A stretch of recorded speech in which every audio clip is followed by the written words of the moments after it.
질병이 오기 전에 내 몸을 알아야 한다. 질병이 오기 전에 현대인의 90%는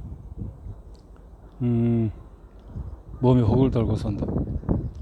인간의 몸은 60조 개의 세포로 이루어져 있고 정성세포는 태어났다가 죽어가는 과정을 거듭하는 유한한 수명을 가진다. 그런데 죽지 않고 정식만 계속하는 세포가 생겨나 그 자리에 집적되어 혹같이 생긴 세포 덩어리가 되면 그것을 우리는 종양이라고 부른다. 세포 정식이 일정 선에서 한계를 머물고 그 경계선 이상으로 늘어나지 않으면 양성 종양이다. 그러나 그 경계선을 넘어서 계속 커지면 악성 종양이라고 부른다. 그것이 암이다. 양성 종양과 악성 종양은 다른 것 같으면서도 미묘하게 비슷한 점이 있어서 일반인은 거의 구별할 수가 없다. 최종 판정은 종양의 일부를 떼내어 현미경으로 관찰한 후에 판단한다. 이것을 생체검사라고 하는데 약칭으로 생검이라고 한다. 의사가 조직 검사를 해봅시다 하면 생검을 이야기하는 것이다. 일반적으로 세포 정식이란 유전자의 명령에 의해서 규칙적으로 일어나는 정상적인 생리 과정이다. 세포가 살아있는 한 세포 정식은 반드시 필요한 것인데 암세포가 10억 개 이상 덩어리를 이루었을 때 우리가 암이라고 부르는 것을 육안으로 발견할 수 있게 된다. 그러면 한 1cm 정도의 크기가 되어지기 때문에 양성 종양이나 악성 종양이냐, 종양은 영어로 튜머, 메스 등으로 부른다. 투모르, 엄밀하게 구별해서 쓰는 말은 아니지만 종양이 좀 작을 때는 결절, 또 몇 밀리미터의 결절, 종양이라는 원칙 같은 것은 없지만 대체로 작은 것을 결절이라고 부른다. 이방이나 양성 종양이 워낙 많아서 결절이라는 말을 많이 들을 수 있다. 사실 우리 몸에서 혹이란 자연스러운 것이다. 암이 아닌 양성 종양은 여러 가지 이유로 생기며 의외로 많이 볼 수 있다. 결절, 종양.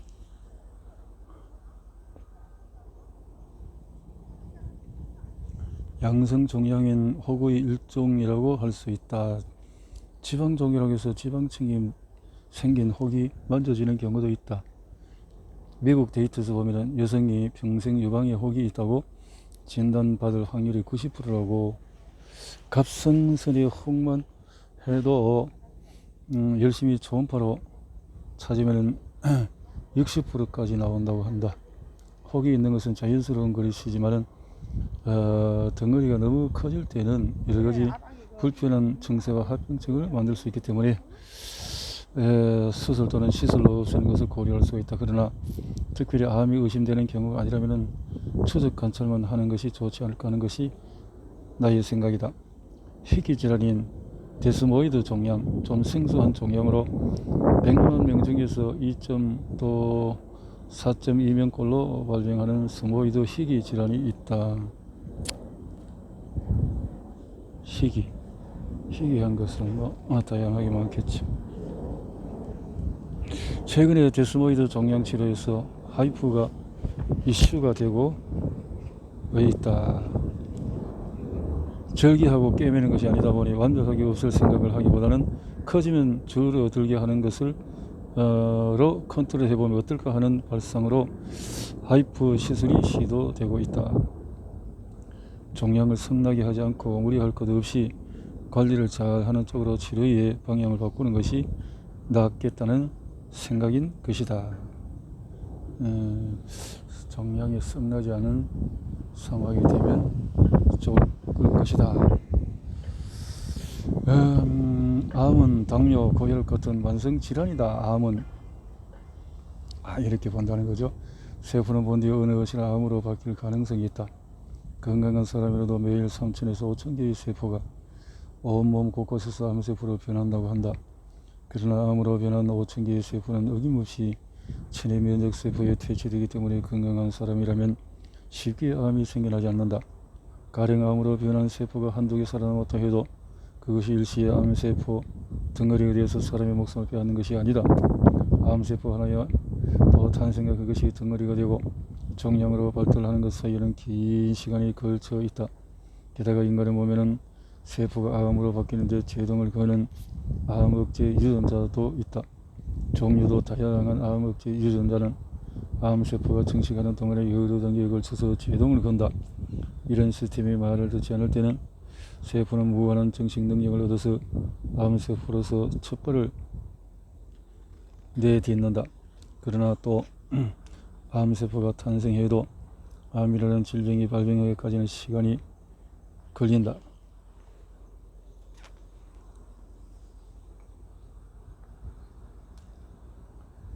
갓 태어난 암세포가 한꺼번에 잇따라 폭발적으로 증식하는 것이 아니다. 대개는 암세포가 태어나면 바로 면역세포에 잡아먹혀서 소화된다. 암이란 급성질환이 아니고 천천히 진행되는 병이라서 하나의 암세포가 생겨나서 사람의 생명을 앗아가기까지 평균 20년 정도가 걸린다고 한다. 암을 구별하는 법은 침륜되었느냐? 암세포가 악성 종양으로 바뀌는 것은 침륜 작용을 보고 판단할 수가 있다. 침륜. 항암제와 방사선 치료의 효과는 소아암, 백혈처럼 항암제만으로 치료가 되는 암도 있기는 하지만 항암제는 기본적으로 수술 전후에 보조적으로 쓰는 것이 일반적이다. 수술하고 항암제 부작용이 심할 경우에 환자와 보호자는 항암제의 연명 효과와 저하된 삶의 질 사이에서 선택을 해야 한다. 1980년대에 에이즈라고 하면 모두들 죽는 병이라고 얘기해줬다. 간지는 원인도 모르는 불치병이었지만 지금은 에이즈의 원인이라고 알려진 HIV에 전염되더라도 치료제가 많이 개발되어 있어 HIV의 증식을 억제하고 면역 기능을 회복시키는 방식으로 치료를 받을 수가 있다. 만성 질환의 하나로 생각을 하고 관리할 수 있다. 암을 대하는 올바른 자세는 싸워서 이긴다가 아니라 암과 공생한다는 것이 아닐까 생각한다. 병세가 빠르게 악화되는 진행암이 되지 않도록 노력하면서 종양이 커지지도 작아지도 않는 상태에서 안전 국면에 들어선 것으로 만족한다는 것이다. 암을 완치하는 결정적인 치료법은 존재하지 않는다는 것이 문제이다. 현재 암의 표준 치료는 항암제와 방사선으로 암을 축소시키고 수술로 암을 잘라내는 것으로 짜여 있다. 결정적인 치료법은 없기 때문에 그 대신에 다양한 시도를 해보는 것이다. 이런 치료의 효과를 보지 못하는 환자도 있고 또 반응을 보였다가 몇 년 후에 재발 전이 된 환자도 있다. 수술로 떼어낸 CT, 초음파 내시경으로 차고봐도 육안으로 볼 수 없는 미세전이 상태가 언제든지 있을 가능성이 있기 때문이다. 수술로 종양을 잘라내었다 해도 세포 차원에서 암을 완전히 잘라낼 수는 없다. 필연 항암제에 내성이 생긴 사람도 많다. 일본 개요대학 방사선 치료과 곤도 마코도는 암과 싸우지 마라 라는 책에서 암 임상 현장에서 환자에게 치료 효과보다는 고통을 주는 무리한 의료 행위가 많다는 것을 지적한다. 또 유사암 또 가짜암에 대한 지적도 있고 대형 공장처럼 돌아가는 병원들 역설적으로 의학이 발달함으로 표준치료 범죄에서 벗어나는 사람이 늘어나기도 한다. 그렇지만 종합병원에서는 완화 목적이나 생명 연장 목적의 치료는 안 한다. 거기까지 관심을 가질 여력이 없다. 협진 개념도 기대할 수 없다. 빅5 병원에서 건강보험 진료비 쏠림 현상이 심각한 것은 매년 언론에서 지적되는 문제다. 비중은 34.7%에 달했다. 빅5 병원이 차지하는 비중이 대기업 종합병원에 진출하고 영향을 미치기 전까지 대학병원은 학구적인 분위기에서 의술에 집중했다. 그러나 지금은 너무나 많은 사람들이 대학병원에 몰리다 보니 의료진들은 바빠졌고 환자들은 제대로 케어를 받지 못하는 악순환에 빠지고 있다. 우리 몸을 통합적인 관점에서 봐주는 것은 꿈도 꿀 수가 없다. 소위 말하는 빅5 쏠림 현상은 반드시 막아야 한다. 자신의 거주지가 지방이라면 빅5가 아니라 그 지역의 대학병원으로 가는 것이 좋다고 본다. 빅5